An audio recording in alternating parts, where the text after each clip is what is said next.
Hey, good morning. This is Joe from Citrus County Porch Life bringing you the AA word of the day for February 19th, 2025, which is a Wednesday. And the word for today is I'm not different. In the beginning, it was 4 whole years before AA brought permanent sobriety to even one alcoholic woman. Like the high bottoms, the woman said they were different. The skid rower said he was different. So did the artist and the professional people, the rich, the poor, the religious, the agnostic, the Indians and the Eskimos, the veterans and the prisoners. Nowadays, all of these and legions more soberly talk about how very much alike all of us alcoholics are when we admit that the chips are finally down. And the daily reflections commentary. I cannot consider myself different in AA if I do not isolate myself from others and from contact with my higher power. If I feel isolated in AA, it is not something for which others are responsible. It is something I've created by feeling I'm different in some way. Today I practice being just another alcoholic in the worldwide Fellowship of Alcoholics Anonymous. Very, very good reading. I thought I was different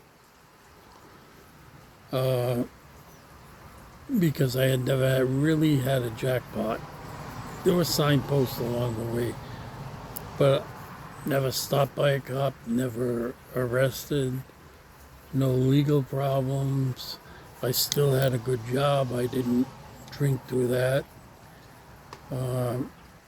I bought a house. I maintained the house. I maintained the yards. So I was different. I wasn't like those low-life other alcoholics. But I quickly found out that this terminal uniqueness is not a really valid concept. We are individuals. We're unique in that way. But we are fundamentally alike in the fact that we are all alcoholics. And that we cannot get sober on our own, and we need a power greater than ourselves that can restore us to sanity. I remember, I can't think of the name of the group. Maybe one of you listeners could think of it. It's from either the late 60s or the early 70s.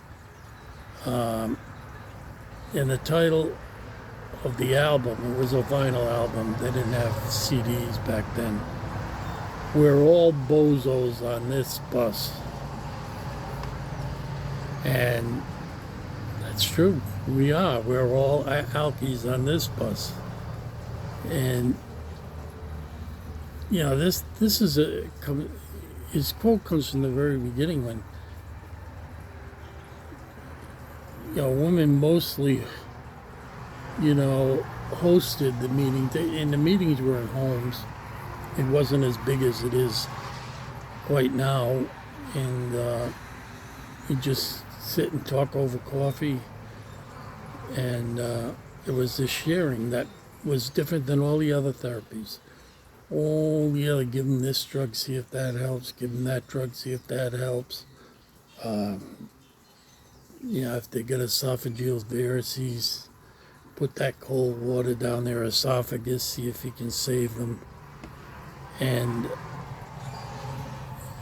this idea worked. That's why it took off. It didn't take off because it didn't work. And I have seen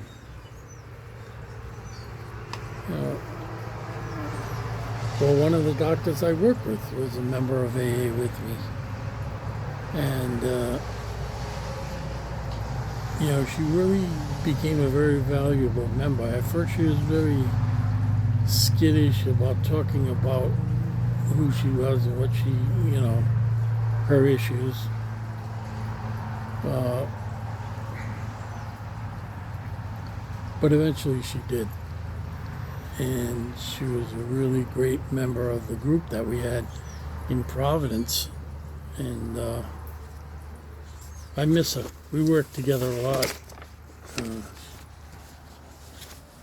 so the writer of this reflection says that I can't blame it on anyone else when I think I'm different. I'm the only one. They're not responsible. I am.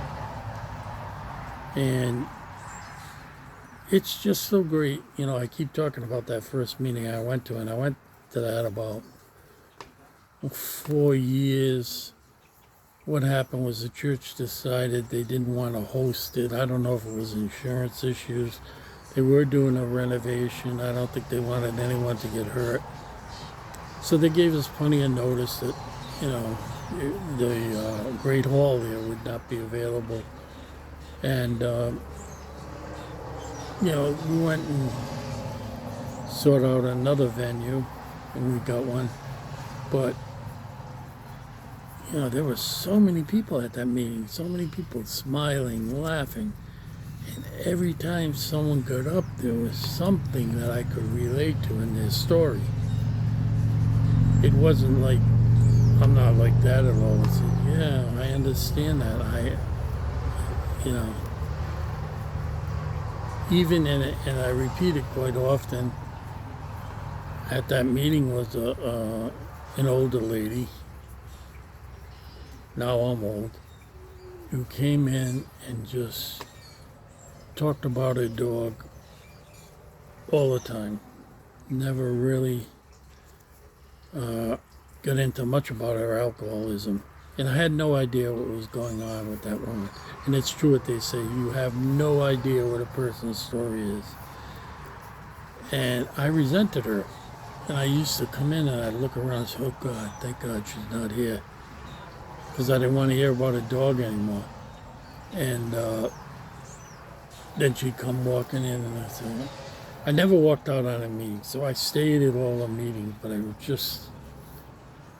And then it happened that she sat next to me once and we got talking, and I found out she had cancer, her dog was sick, and that's what was on her mind. She had a lot of sobriety, but she could see her future, a lot of chemotherapy, radiation, the dog being sick. It was on her mind all the time. And we became friends. We became friends up till the time that I moved away. And then after being in Florida for a while, I heard that she had died. But she said the one thing that I remember any person saying, I have the ideas of what the people said. And she just looked up. She was talking about her dog, and she said, oh. She said, well, anyway, I couldn't drink. It wasn't an option. And I remembered that for 34 years. And that was a good 2 sentences. And, there I was thinking, oh, she's different. She doesn't have any real issues. She probably likes to come to meetings and talk. And I explained to her what I felt, and she was very, very gracious. I said, well, thank you for telling me that. I'm sorry I bored you, she says, but I got a lot on my mind. And then she kissed me. And so you never know what someone's going through. I always say that you never, ever, ever know.